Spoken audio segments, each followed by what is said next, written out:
Hello, everyone, and welcome to Woo Woo. We have psychic medium, trance medium, and intuitive therapist, Anne Bayford.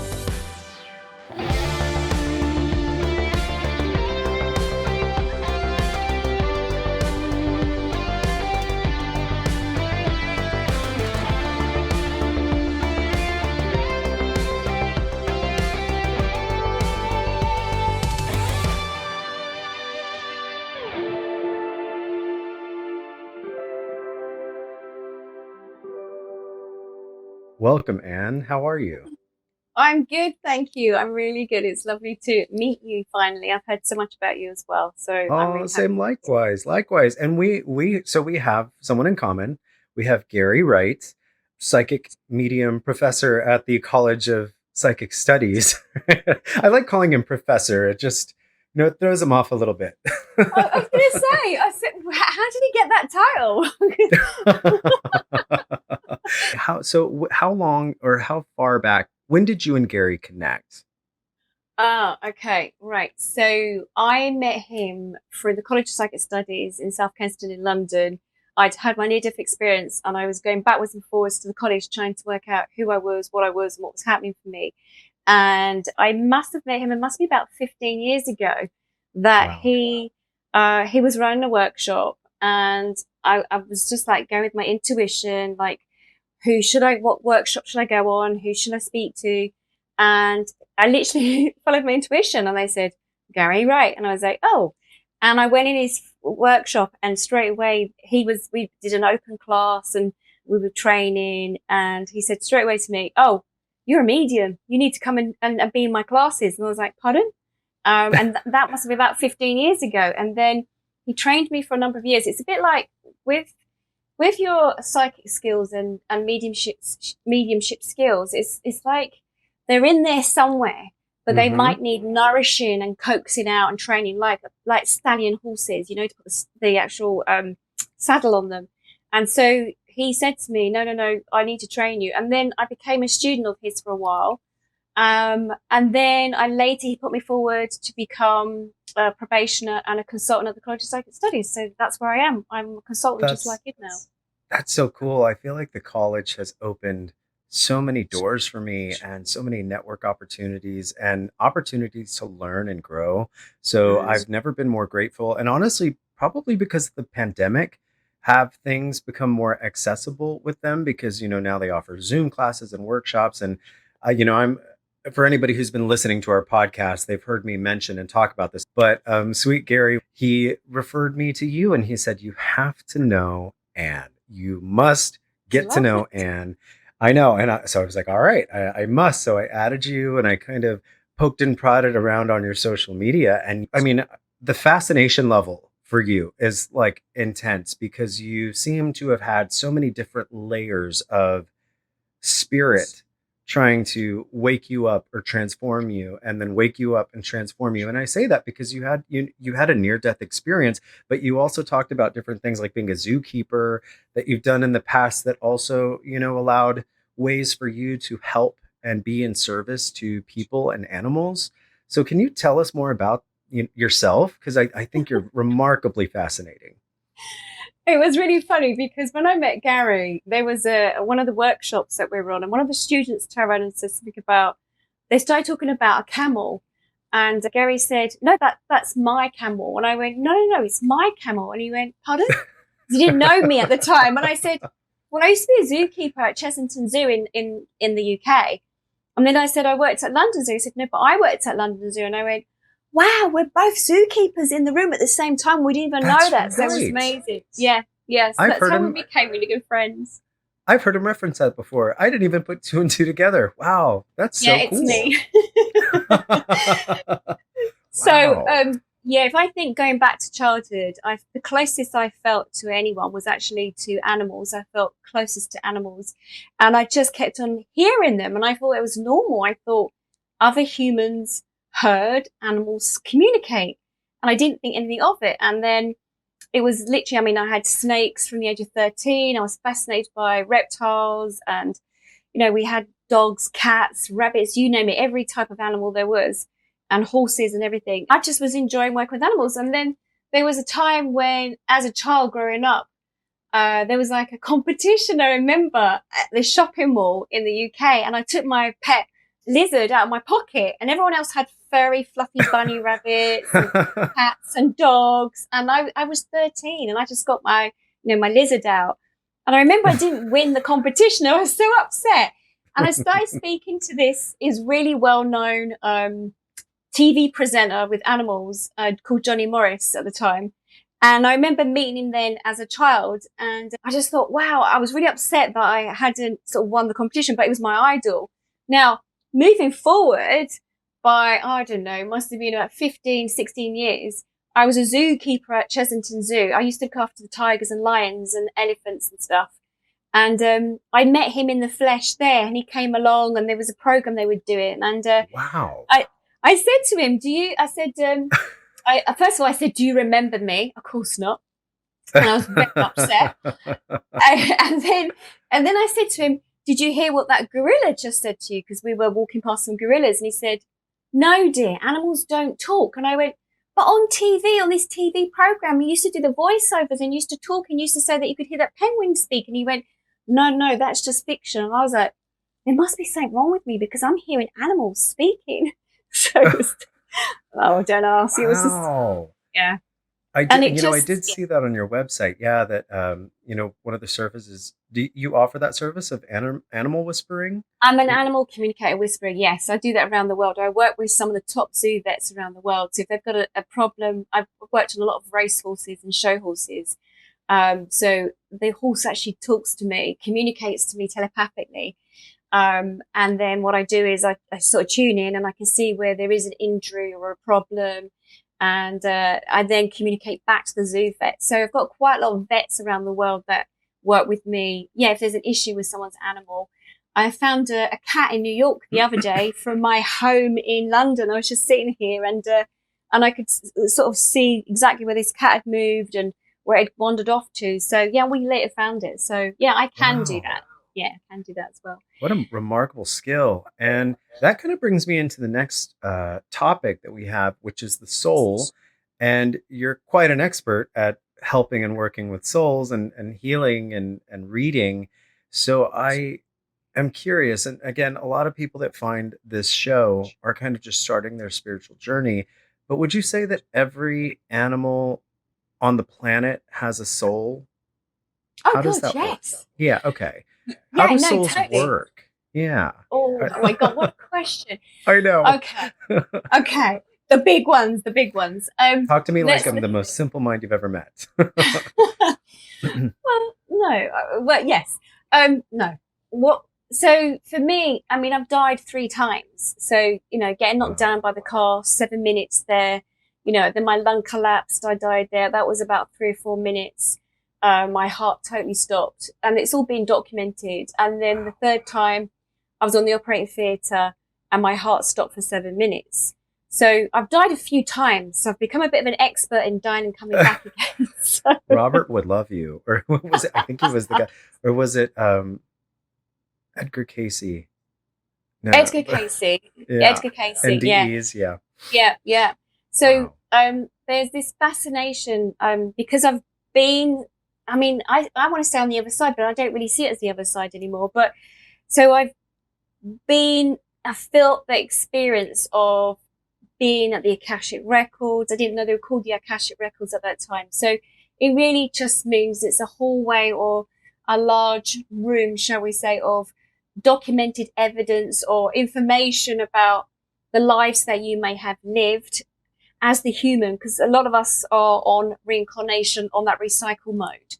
So The idea is that you keep coming backwards and forwards for your soul to learn the lesson, what it's meant to learn. So if you think of our body as a vessel, like a vehicle, so say a car, a truck, or whatever it is, and the driver is the soul. So the soul pops into the vehicle, lives that life as whatever that vehicle is, shape or form. It might be, say, I don't know, a yellow taxi one lifetime, and a big truck another time, and then a motorbike another time. So different types of lifestyles that it lives. And then when Yes. the engine sort of runs out, sort of, you know, when the engine's kaput, as in the heart, then you leave that vessel and then you then move on over to have sort of like a debrief, shall we say. And that's where, you know, your guides come in, soul keepers come in, and they work with you to process the life that you've lived. And so that if you're thinking of what that soul looks like, I mean, during the communication recently, I do a lot of trance now. It's just very fine particles, and it takes any shape or form that you need. So once it's done that decompression of what you've learned in this lifetime, of your trials and errors and the soul pods that you're connected to, your soul pod is your family that you're brought into. Once you've done that decompression of like looking at, did you learn everything that you needed to learn? Then you're sent back again if there is more to learn. Otherwise, you're not. Yeah. Is it, and this might be a little side topic, but you heard about what happened in America with the hearing of UFOs and UAPs being confirmed, correct? No, I didn't know anything about that, but I have worked on a few cases to do with aliens, and I No have way. channeled some aliens as well, some information. Oh, then it's no wonder that we're here and having this conversation. But my mind was not really blown because as I've worked as a psychic, sometimes you see things you cannot explain that are by no other term otherworldly.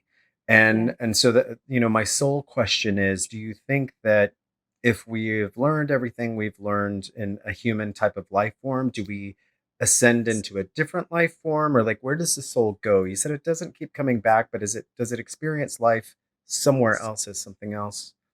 Okay, right. Okay, great question. I love that. The work that I've been doing a lot recently is with a lot of people who are coming to me that feel a little bit I was going to use the word alien like, but what I mean, well, I'll explain that. As in, they don't feel they fit in with Yeah. people, and they're finding themselves as in that they don't have the close friends, they don't feel connected to family members, they feel that they're longing to be somewhere else, they feel lonely, their heart doesn't feel fulfilled, they feel like they're an observer. And when I've worked with a number of these individuals, when I've tapped into my guides and worked with them, a lot of these individuals are from originally their soul has come from other galaxies, other planets. So some people, you say ET, alien, whatever, they don't look like they look like we all look the same. We've all the same similar vessels of a human being sort of thing, you know? Yeah. Yeah. But they are connected to another galaxy, another planet. So that's why there's this longing that they don't feel that they don't fit in here. They don't socialize in the same way, but they feel that they're on a mission. They're very strong feeling they're on a mission to be here for whatever reason it is. And these are like the star seeds, the soul children, the rainbow children, indigo children, whatever you want to call them, whatever name is fashionable at any time. And when I've checked in and I've done some channeling with them, some trance channeling, they're actually from elsewhere in the galaxy, but their soul is from somewhere else and they've come here on a mission. Now, you asked about the soul. What the communication I've heard recently about the soul work is you can be on that recycle loop. You come backwards and forwards. So your soul is learning what it needs to learn, whatever lesson it is. You might have a karmic relationship with a soulmate and it needs to play out in many different shapes and forms. I know that through doing past life regression work with my clients that I can see if they on repeat with that individual person in life. And then what happens is once you've learned all your soul lessons, this is where we get the ascended masters. These are the great teachers, the Buddhas, the Jesus, you know, Gandhi, Mother Teresa, everything. They're like the ascended masters that are there to continue to teach. But what I was shown is that the way the soul works is it becomes part of nature, part of the atmosphere, part of the environment. So it's a bit like over here in the UK, we have an area in the UK by the seaside, and we've then got like these birds are called starlings, and they all fly together, they flock together, and they move together. And then every so often you get one starling that breaks away and flies off and does its own thing.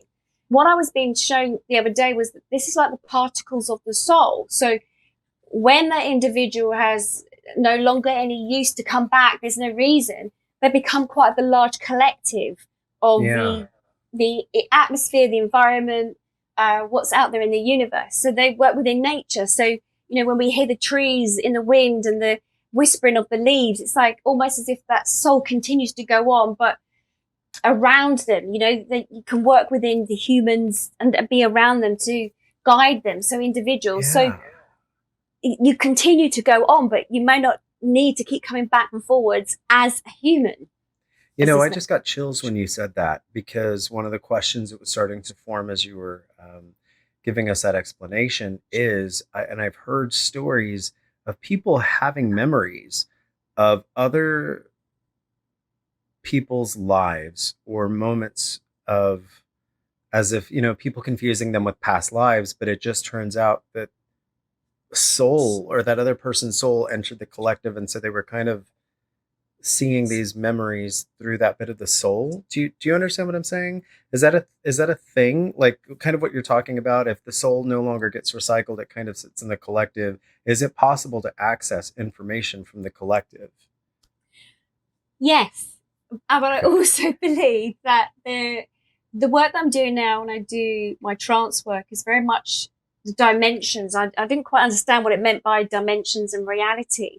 And so Uh-huh. this is where my brain crosses over and I go, well, as a therapist, depending on how the client, how they're experiencing their life. So if they're depressed, they're going to experience it one way. If they're happy, they're going to experience it another way. And the reality for them is whatever how they are feeling in themselves, sort of thing. So that's the Okay. psychology part of that.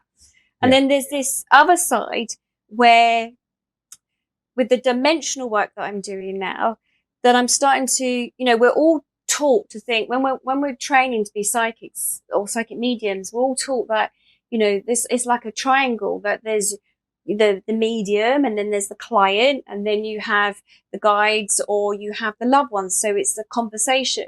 I always thought it was somewhere else, up above, higher, sort of thing, looking up to the sky, like asking for Yeah. guidance.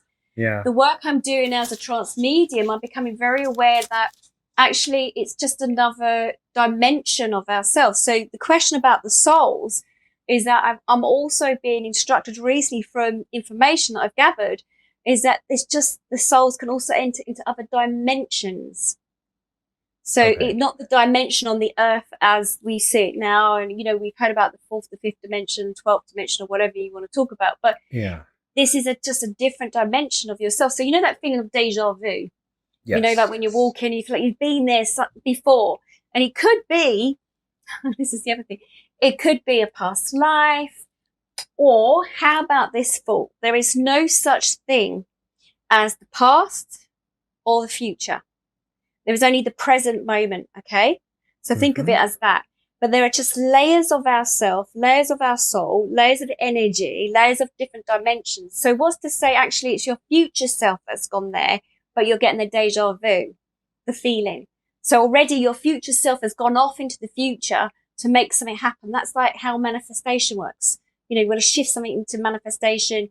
If you want to, I don't know, that car or something, by you going into the moment of thinking, how am I going to feel once I have that car? You're already stepping into that future self of having that car. So the Yeah. more work I'm doing with trance is that there is no such thing as really future all the way over there or past all the way back there. It's in the present, but it's just a different way of seeing it and feeling and thinking. It's very thin veils between the different dimensions. I I vibe with that don't 100% know. Right. because I was traveling to Los Angeles for work a few years ago, and classes and workshops before I even lived in California. And in the neighborhood that I was at, I remember driving to some of these workshops and thinking like, "God, I've been here." Like every morning when I went, it was like, wow, deja vu. Oh, this feels like home. This, like, did I live here in a past life? I started doing the whole past life Yes. business. And then I moved here, I moved out here maybe a year or two after I was having that experience. And I'm living in the same neighborhood that I was having all of those experiences. And now that I'm on this journey, I'm like, I was totally tapping in to that feeling that I was going to have in the future. Yes. Yeah. Bizarre time, and even when it comes to past life talk, I see past lives as parallel lives, Yes. and kind of adding your dimensional feeling and the layers of current existence.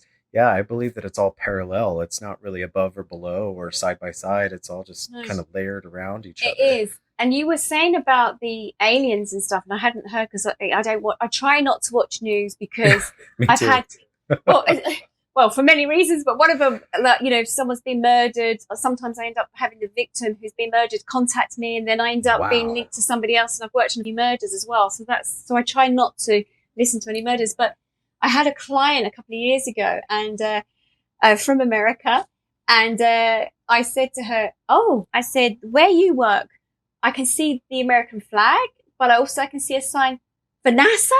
Maybe I shouldn't be saying this." And I said, there's something about a train going into a tunnel or something that you go through the side of a mountain. I went, oh my God, hang on a minute. I can see flesh. Oh, this is alien flesh. And I said, No. I can see a spacecraft. You guys had picked up the spacecraft. It had crashed, landed. Yeah, this was a couple of years ago.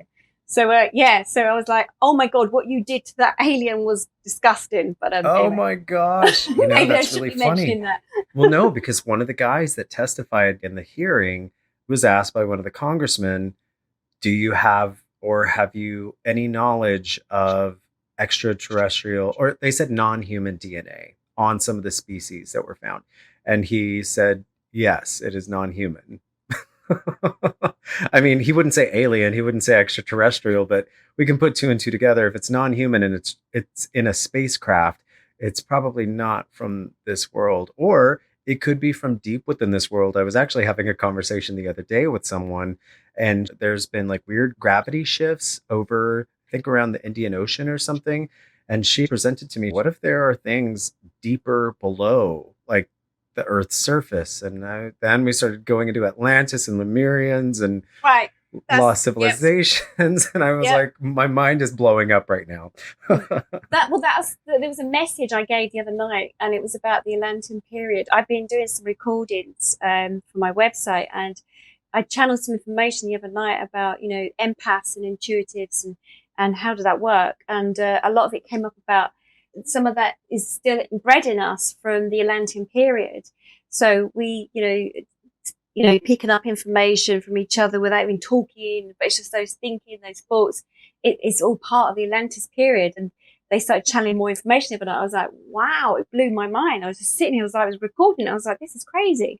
But yeah, no, you're Yeah. right. I totally agree. Well, Yeah. and I recently had a crystal reading. So I don't know if you can see behind me, I have a bunch of crystals. I sell crystals online. I collect them. I love them. That's like a new development in the past year or two. And I feel like it was one of those things that was just waiting to be unlocked. And as soon as I found my first crystal, it was like, boom, I suddenly knew about all of these different properties of different crystals and even Yes. chemical makeups of them. And I'm like, how did I absorb that information so fast? um, Crystals is like, the biggest one, though, isn't it? With the crystals that connected to the Atlantis period, because they were showing me about how some some vehicles are powered by crystals, and I was like, oh my God. And so they were well, showing me all this stuff. I was like, wow. that's what she said. And she said that one of the biggest crystals that I got at the beginning of my awakening, she said it jolted me into my awakening because in a parallel life or a past life, I was Atlantean and I was working with, like, I was an engineer who worked with crystal energy. And she said that you finding that crystal was no mistake and that it was a Lemurian and it was this whole, or Atlantean. And yeah, she gave me this really, I would say, out there reading. However, something in me felt a resonance with it and it made it less out there. And it was like, I know that sounds very sci-fi, but it feels true. Like it just does. But that's it. That's what's behind it. I mean, when I sit with clients and I say, "This is not me telling you have to believe in such a thing," but if it feels that it resonates for you, then you know it's true. In your inners, your deep in your soul is communicating through your heart, saying, "Yes, this is for real." And we are meant to. There's one point that I felt in life that why are we, going hunting for these crystals? It's terrible, poor planet. And now it's like when I spoke to the crystals, I was told, actually, no, Anne, it was because we want the crystals to be out there. We want to connect to everybody, want to raise the vibration frequency on your earth. So this is one of the perfect ways. is to have this with the crystals. I've always got a crystal. I've got one on my lap right That's so now. wonderful. I was looking for one to wear today. That's funny, and I never wear them when I do interviews because I One of always my just want to baby be ones. I want to be neutral to whoever my guest is. So, but that's beautiful. I just love your energy. Thank you so much for being here. I mean, we're gonna keep going. This isn't the end, but I just wanted to tell you, like, I am all about you. I get now why Gary was like, he was very, and every time he talked about you, he goes, have you connected with Anne? Have you talked to Anne? And so Oh, I get it now, and I love that. And I'm so grateful that you're sharing your knowledge and your wisdom. That being said, I would love to pick your brain about trance mediumship because, not gonna lie, and Gary has said it before, Americans like to call it channeling. He said that us over here, we like to Hollywood the whole trance and the channeling and the hypnosis, and it's the loss or the release of control to let something else come through you. What is trance mediumship and what is it to you? okay. So there's a few different levels to this. So, oh my gosh. Okay, where do I begin? So when I do mediumship, which I absolutely love, I totally sit there and I say I surrender my set off in a way that I allow them to come fully into my body. Some other mediums would frown upon that, but this is what I think. If I'm going to be authentic to my client and to give them exactly what they want, because they might be waiting for years to reach out or to contact their loved one on the other side, they want to make sure that they're okay. So I work with my guides and I allow that individual to come straight in if that's what they want to do. So it's a bit like the Whoopi Goldberg moment in Ghost where Patrick Swayze comes in. I go as far as that actually. So I love I that allow them movie, to so come in. yes, I'm So do about it. I. So with that, I will bring forward, I allow them to use my voice box. So it doesn't mean my voice changes. It has been known to tweak a few times, but I allow that individual to sit within me, like we might call it shadowing, sort of sit within just to give the information. Now, it doesn't mean I'm totally consumed by them and I don't know what I'm saying. All of it. I mean, a lot of the information when I'm channeling, I don't know a lot. I don't hold on to it because you've got to imagine it's like the hose pipe or the faucet and the water just coming through. I'm not here to hold on to that information. So I'll give it as much as I can, but I can hear, I can taste. So I've had some clients where they've sat with me. Clients, I meaning them on the other side too. They're my Yeah. clients where I can taste on my tongue sort of a chip, like barbecue chips or something they would sit and watch football with or something, with their loved one on the sofa. Um, or I hear or I see or whatever. So there's that type of trance, which is channeling, like, and I call it trance channeling, whatever you want to call it.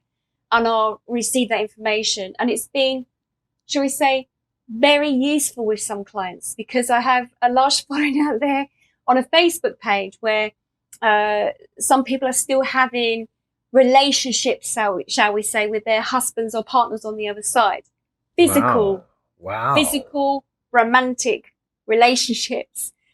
So I also, but yes.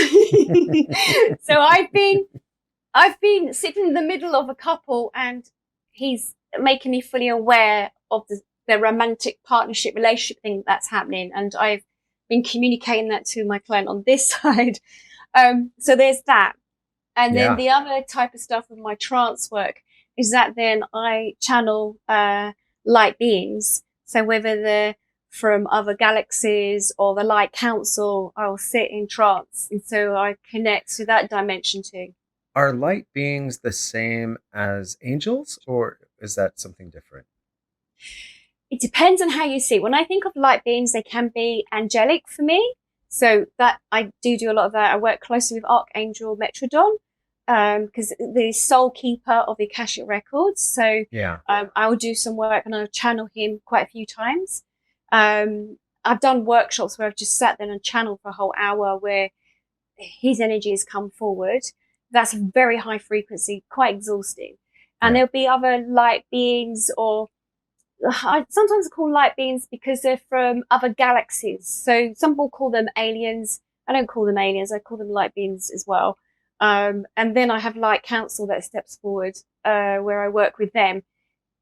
I really feel that looking back, me dying the 3 times, And I had a stroke last year. I had a brain bleed February last year, and Oh so man. I was taken out the whole of January for them just to fix me. For I think it was actually 3 months. I couldn't talk, I couldn't walk, I couldn't feed myself, where I was Wow. reprogrammed. So yeah, there's stuff going on in my brain. So yeah, there's a lot going on. Reprogrammed. You know, that's really interesting that you say that as well, because I was reading a book called Spirit Hacking by Shaman Durek, and it's a wonderful book. But he describes when he had always had access to spirits, but ancestral shamanism had been a thing in his family, and then he had a parent who was trying to shut it down and wanted them to be normal and not have contact with the other side, kind of thing. And he shut it down for a long time, and then later on in his life he ended up having several seizures and uh, went into this, like, almost literally dying. And in the death he saw the spirit of his grandmother come back and basically say, surrender, let go, we have work to do, basically, like, step aside. And they were reprogramming and retooling, and that was basically his emergence as a fully recognized type of spirit shaman. Would you say that that's what happened to you every time? Were you getting, like, reprogrammed in spirit, or were you just Yeah. saying that as No, like a I joke? mean, no, no, Okay, no. Yeah, so no, I no, no. interpreted it correctly. Yes, you did. Yeah. No, growing up, I only found out later on that on my mum's side that her grandfather was psychic and his sister was a medium, which I didn't know any of this until only I think about 10 years ago. And then I later found out on my dad's side because my mum and dad had divorced. But on my dad's side, his mum was a medium and she's quite well known, and my dad's a medium, and I didn't even know this. So on both sides of the bloodlines, and as a child, when I used to say I could see spirit, my mum would actually say to me, "Someone's going to lock you up one day, and they're going to say you're a crazy person." So Yeah. I ended up shutting it down. Um, and so there is an incident where I ended up actually going to see the doctor because my mum kept on saying, "You're going crazy." I saw my doctor and I said I can hear voices. I was locked up in a hospital because they said Oh, she's schizophrenic. She can hear voices. yeah. And I remember, I think I was about 18 or 19, and I actually sat there and I was so scared because they wanted to pump me full of drugs so Yeah. that I wouldn't feel this way. And I was so petrified. And I was like, just putting it out there. I didn't know who was going to receive this. And I was like, how do I get out of this? And I heard a voice straight away saying, well, pretend you can't hear us. So I did. And I got out of it. And I was like, and I didn't know what it was. And for a very long time, I was so confused. And it was literally through the near death experience, the first one that happened in 2002, when that happened and the car hit me. And I remember it very well that when the car hit me and I was out of my body, I sort of then met my nan again. She had died when I was 15 and I was in my 30s then. And it felt I was being shown information. I was in the Akashic Records. I didn't know that's what it was called at the time, but they were showing me everything, why I was here, the mission and everything. And I couldn't remember everything when I came back, but I didn't want to return because I felt as one where I was. Um, so I came back already with some information, and that woke up my psychic abilities. I used to go to church before, and I remember saying to the vicar, I mean, I was in a wheelchair for 2 years afterwards, and 2 years learning to rewalk. So 4 years I was disabled. I nearly had my foot amputated. And Wow. the vicar said of my church, said, we don't believe in this. Like what you're saying to us, this is what you saw when you died, that you came out of your body, that you was taken to this place and given information.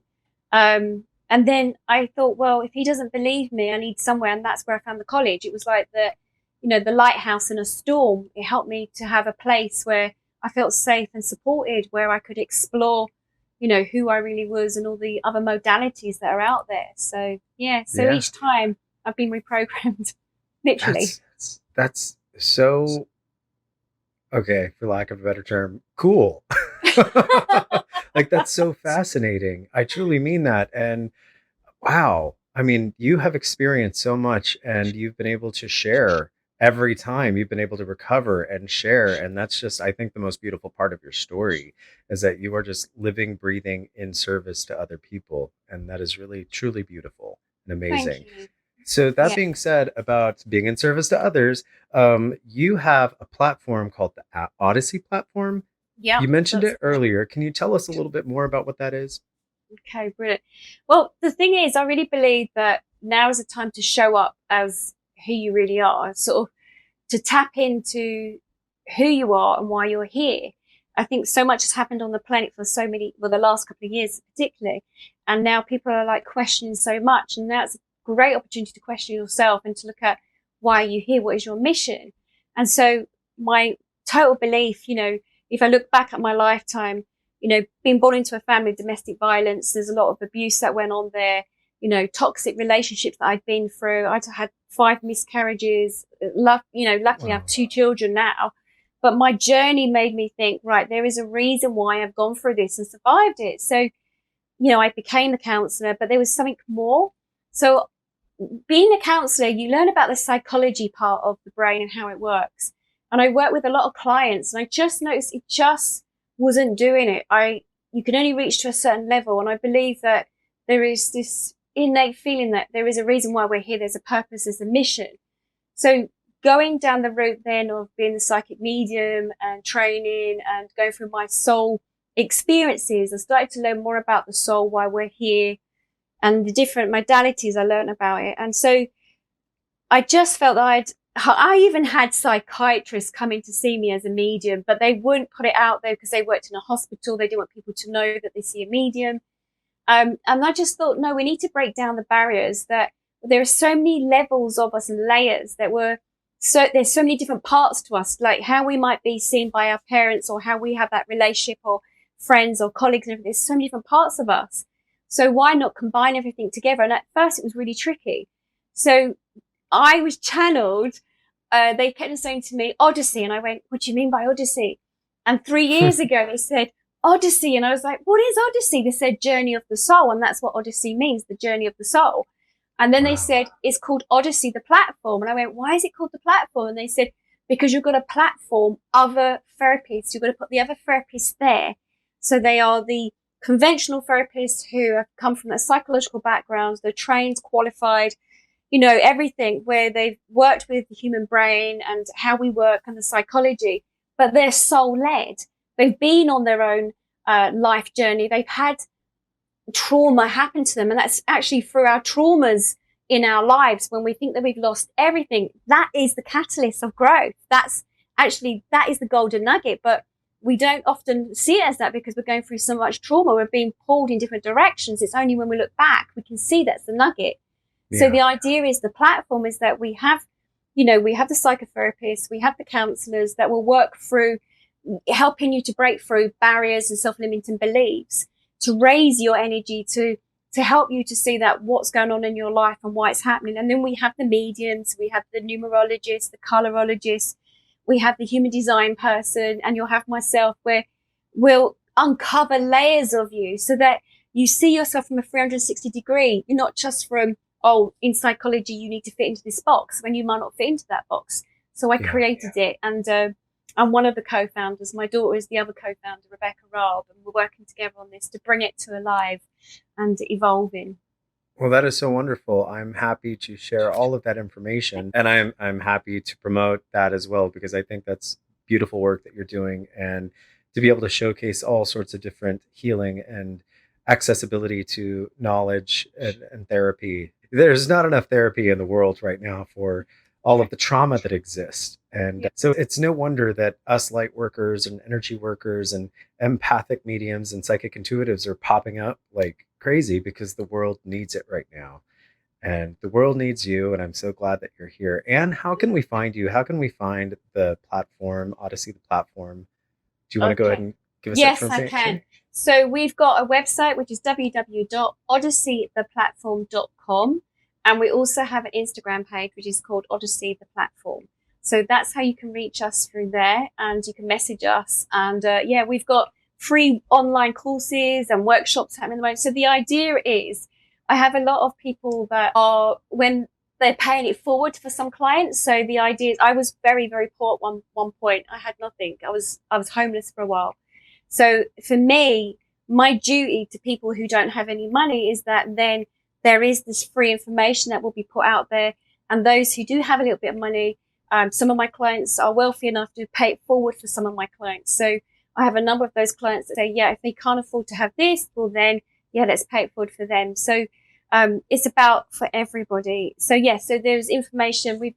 Our YouTube channel is the same as well, Odyssey The Platform, where we'll be putting out information, which is again that people can reach out and listen to it. And I'll be channeling lots more information that will help individuals with their dramas and traumas in life. That's wonderful. And you also are still continuing to do one-on-one bookings and consultations, right? We can find you on your website. You can, if you can get an appointment. Yes. I love that. That's amazing. You are one in-demand woman. I Or think spirit, I should say. I had a 6-month waiting list at one point. I think it's gone down now to a couple of months. So it's all good. Yeah. So you can find me at Odyssey The Platform. Or I have my other website. But yeah, go to Odyssey The Platform and yeah, you can book me through there. And yeah, I'm around, shall we say? That's I am great. around, and I'm listening. And I'm gonna link everything in all of the comment description boxes on YouTube and on Spotify and everything. So we will make you super accessible to everybody who needs to find you. And you mentioned your daughter. What does she do? Rebecca Robb, she does human design. So she looks at, when you're born, she looks at, because this is the thing, right? None of us come to planet Earth with a manual saying how we work, how we function. And so Rebecca is 1%. She's part of the projector sort of, I don't know, you'd have to ask her, she's the expert on this. Yeah. And so she never really understood herself. So by her looking at human design, she now knows how she operates, how she functions as a human being. So that's why she comes from the human design point of view. So she can take a look at, your date of birth. She'll look at the time when you're born, where you're born on the planet. And she can say, well, this is what's happening for you because of this part is open, this part's closed or whatever. I mean, she's that person, human design person. But yeah, she's pretty cool. It sounds like I might need to have her on the podcast as well, because we haven't had a human design expert. So wow, it's about time. But thank you so much, Anne. You have been such a delight, and I hope we get to do this again soon.